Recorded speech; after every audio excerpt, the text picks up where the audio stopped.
Hello guys, अभी मैं आपको कंक्रीट स्लीपर दिखा रहा हूँ और ये जो स्लीपर्स हैं ये रिप्लेस्ड किए गए हैं वो नए टाइप के स्लीपर से।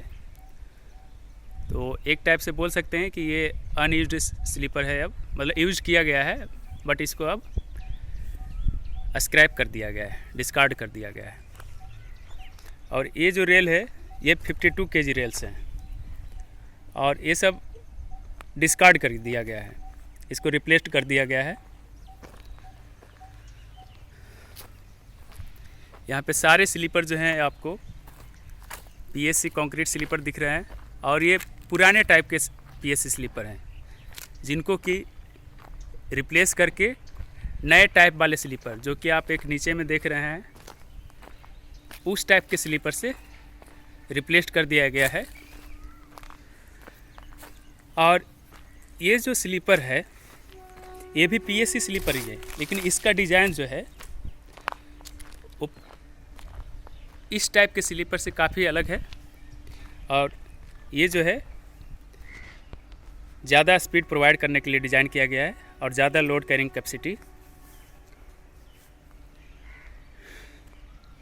बियर करने के लिए डिज़ाइन है। इसका आप सेक्शन आप देखें, इसका जो आप एलिवेशन आप देख रहे हैं साइड में, वो दोनों एंड पे थोड़ा स्लोप में है और इसका सेक्शन जो है वो भी प्रीवियस वाले से ज़्यादा साइज का है। और ये 60 केजी रेल के लिए डिज़ाइन है। और ये जो 4 आयरन इंसर्ट्स हैं ये मैलिएबल कास्ट आयरन इंसर्ट्स हैं, MCI इंसर्ट्स। तो ये जो नीचे गिरे हुए हैं ये नए टाइप के पीएससी स्लीपर हैं और जो पुराने वाले हैं वो previous type of PSC sleeper है जिसका डिज़ाइन अलग ही था और इसकी जो लोड कैरिंग कैपेसिटी थी वो रिलेटिवली कम थी और ये ज़्यादा क्रैक होता था, ज़्यादा इसमें क्रस्ट हो जाता था, क्रैक आते थे। आप ये देखेंगे कि जो पीएससी स्लीपर है इसमें पतले पतले वायर हैं, 3, 4, 5, 6, फिर 2 वायर हैं, फिर 2 हैं, ऐसे करके। तो एक पैटर्न में ये जो वायर है वो अरेंज किया रहता है और उन सब को ये 3 प्लाई वायर हो सकते हैं या फिर 2 प्लाई हो सकते हैं, ये डिपेंड करता है कि design based on the design and drawing. तो वो जो हाई टेंसाइल वायर है जिसका कि अल्टीमेट टेंसाइल स्ट्रेंथ जो होता है 1850 या 2000 MPa हो सकता है। और ये हाई टेंसाइल स्ट्रेंथ वायर होती है जिसको कि प्री टेंशन किया जाता है, पहले से स्ट्रेसिंग किया जाता है, इसलिए इसको प्री टेंशन बोला जाता है। तो ये pre tension PSC concrete sleeper है और इसमें जो एक ही बार में मतलब कम से कम 10 या 20 स्लीपर एक बार में कास्ट कर सकते हैं। कि जो वायर हैं ये स्लीपर का जो लंबाई है ऑलमोस्ट 2510 mm है, 2500 mm के आसपास होती है। एग्जैक्टली टेप से मेजर करके बता सकते हैं।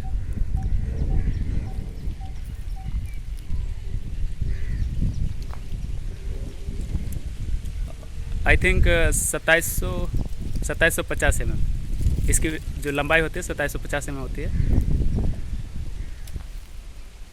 तो ऐसा नहीं है कि हम जो वायर है वो 2800 mm कट करके उसको स्ट्रेसिंग करें या 3 मीटर उसको लंबाई रखें। हम एक ही बार में जो वायर होती है ना उसको 100 मीटर या फिर 200 मीटर तक पूरे लेंथ में एक साथ स्ट्रेसिंग करते हैं। और उसमें जो कंक्रीट है अलग अलग उसमें मोल्ड बने होते हैं, उसमें हम फिल कर देते हैं एक साथ में। और जो स्लीपर की लंबाई है 2750 mm, तो उतने लेंथ में हम सेपरेट कर देते हैं, अलग अलग मोल्ड लगा देते हैं और एक बार स्ट्रेसिंग करने के बाद उसमें कंक्रीट फिल करके पोर करके जब उस स्ट्रेंथ गेन हो जाता है आफ्टर 24 आवर्स क्यूरिंग हो जाती है, उसके बाद हम कंक्रीट सेट होने के बाद उसको हम वो जो स्लॉट है 2800 mm का या फिर 2750 mm का जो लेंथ है उसको हम वहाँ से कट कर देते हैं वायर। तो ये जो प्रोसेस है इसको वायर्स लॉन्ग लाइन प्रोसेस बोलते हैं, लॉन्ग लाइन मेथड। तो एक ही बार में वायर को स्ट्रेस करने के बाद हमें बहुत सारे स्लीपर एक बार में मिलते हैं। लाइक हम एक बार में 10 स्लीपर भी कट कर सकते हैं एक साथ में, मतलब एक बार कास्ट कर सकते हैं, उसके बाद अलग अलग कट करके 10 स्लीपर बन जाएंगे। और जो स्लीपर की जो हम ऐसा नहीं कि इसको 28 दिन वेट करते हैं। जो कंक्रीट का जो स्ट्रेंथ गेन करने का है आफ्टर 28 डेज, जो कंक्रीट का जो मैक्सिमम स्ट्रेंथ होता है 28 दिन के बाद ही आता है। तो इसमें हम 28 दिन तक वेट नहीं करते हैं, क्योंकि आप 28 दिन तक यदि वेट करोगे वाटर क्यूरिंग पे तो फिर प्रोडक्शन उतना नहीं होगा और हमें जितना रिक्वायरमेंट रहेगा वो बहुत कम सप्लाई मिलेगा। तो इसलिए हम वहाँ पे एक स्पेशल टाइप ऑफ क्यूरिंग करते हैं, that is called steam curing. Yes, steam means simply भाप। जो वाटर होती है, वाटर को हम स्टीम में कन्वर्ट करते हैं, अलग अलग स्टीम प्लांट होता है और स्टीम क्यूरिंग टैंक होती है, उसमें हम स्लीपर को प्लेस कर देते हैं और विदिन 24 आवर्स जो हमारा स्ट्रेंथ है, जो 28 डेज का स्ट्रेंथ आता है वाटर क्यूरिंग से, नॉर्मल क्यूरिंग से, वो विदिन 24 आवर्स स्टीम क्यूरिंग से आ जाती है। तो आप ये इमेजिन करके देख सकते हैं कि जो रेलवे स्लीपर्स और आप जो इलेक्ट्रिक पोल होता है ना, जिससे हमारे घरों में लाइन आती है, जो कंक्रीट स्लीपर होता है, वो कंक्रीट पोल होता है, कंक्रीट इलेक्ट्रिक पोल, उसका भी जो मैन्युफैक्चरिंग होता है वो सेम प्रोसेस से होता है जैसा कि स्लीपर्स होता है।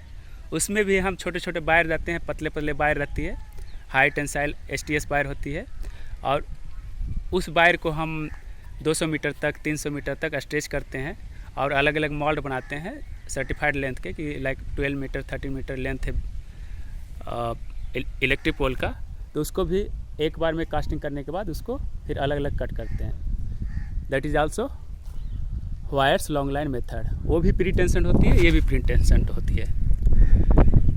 तो और उसमें भी स्टीम क्यूरिंग होता है। तो steam curing is very very good. जहाँ आप 28 दिन में वो स्ट्रेंथ गेन कर पा रहे हो, वो आप एक ही दिन में कर सकते हो। तो इसलिए जहाँ पे प्रोडक्शन ज़्यादा हो, जहाँ पे प्रोडक्शन ज़्यादा रिक्वायरमेंट हो, जहाँ पे सप्लाई हमें ज़्यादा चाहिए, वहाँ पे हम स्टीम क्यूरिंग का यूज़ करते हैं।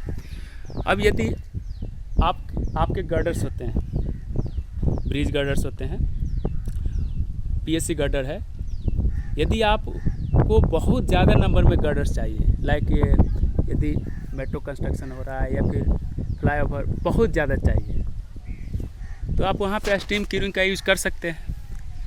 या फिर यदि बड़ा प्रोजेक्ट्स है तो आई डोंट थिंक कि वहाँ पे स्टीम क्यूरिंग का रिक्वायरमेंट होगा, क्योंकि वहाँ पे normal 28 day curing is sufficient, मतलब वो ठीक है।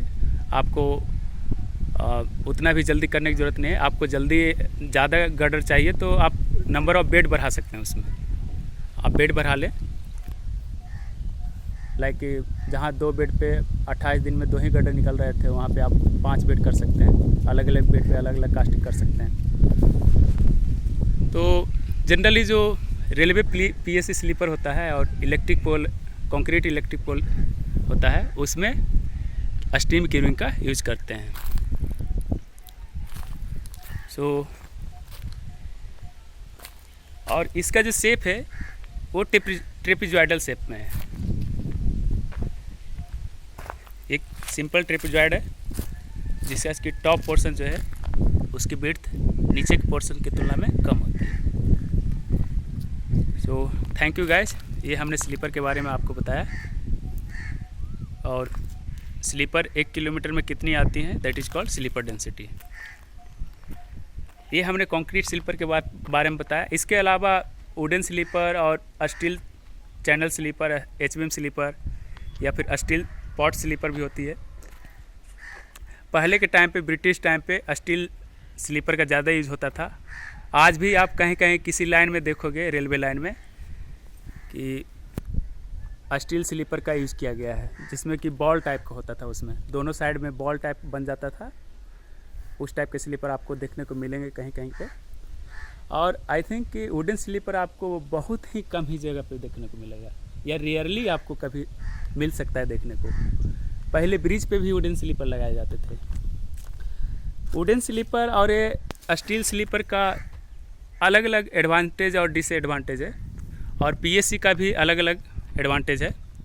इसमें डिसएडवांटेज बहुत ही कम है। जैसे कि वुडन स्लीपर में एडवांटेज क्या होता था कि उसमें जो ब्रिज पे या फिर कर्व में यदि प्रोवाइड किया जाता था, तो उसमें जो शॉक जो होता था ना, वो एब्जॉर्ब अच्छे से होता था। That is shock absorbment. तो वहाँ पे जो इम्पैक्ट होता था ब्रिज पे, वो एब्जॉर्ब कर लेते थे स्लीपर। तो एक तरह से वो अच्छी थी उस टाइप के लिए। बट आप, it's not only important shock absorbment, मतलब जो ब्रिज पे है वहाँ पे सिर्फ शॉक एब्जॉर्ब करना ही मतलब एक क्राइटेरिया नहीं है। आप वुडन स्लीपर यदि रखते हैं तो उसमें फायर रेसिस्टेंट होना चाहिए, उसमें आग नहीं लगनी चाहिए। दूसरा, उसमें टर्मिट्स या फिर बग्स फ्री होना चाहिए, उसमें टर्मिट्स ये सब अटैक नहीं होने चाहिए। और वो ड्यूरेबल होनी चाहिए। तो वुडन स्लीपर एक टाइम के बाद उसमें थोड़ी दिक्कतें आने लगती थी, उसमें टर्मिट्स लग जाते थे, वो ड्यूरेबिलिटी एस्पेक्ट उसमें कम होती थी। तो इसलिए उसको डिस्कार्ड कर दिया गया। अब उसके बाद स्टील चैनल स्लीपर लाया गया। तो स्टील चैनल स्लीपर या स्टील स्लीपर में क्या होता था कि स्टील चैनल स्लीपर या एचबीएम स्लीपर ये जनरली ब्रिज पे यूज़ होते हैं। और नॉर्मल स्टील स्लीपर जो है, जिसमें बॉल टाइप का शेप होता था दोनों साइड पे, पॉट टाइप का, वो उसका जो यूज़ वुडन स्लीपर के बाद उसका यूज़ होने लगा। अब उसमें दिक्कत ये आने लगी कि उसका वेट भी ज़्यादा होता था और उसमें क्रोजन भी ज़्यादा होता था। तो वो भी कुछ टाइम चलने के बाद उसको भी डिस्कार्ड कर दिया गया। डिस्कार्ड इन द सेंस मतलब उसको रिप्लेस किया जाने लगा पीएससी स्लीपर से। अब पीएससी स्लीपर आए तो इसका वेट तो है, इसको मैनुअली प्लेस करना थोड़ा हार्ड है, बट बाय हाइड्रा क्रेन, जो कि हाइड्रा आप देख रहे हैं, या फिर और भी इसमें अलग अलग मशीन आती है। एक टीआरटी आती है जो कि मतलब वो ट्रैक लेइंग मशीन होती है। वो एक साथ स्लीपर ले करते जाएंगी और ट्रैक भी उस पर ले करते जाएगी, और जो पुराने स्लीपर हैं उसको हटाती जाएगी। तो आजकल नई नई मशीनें आ गई हैं रेलवे ट्रैक्स के लिए। तो एक साथ कम से कम एक दिन में 500-600 स्लीपर या 1000 स्लीपर उसमें लगा सकती है। तो ये काफ़ी अच्छी बात है। कंक्रीट में इसकी लाइफ भी अच्छी होती है, 25 साल तक 20 साल तक अच्छे से चल जाती है।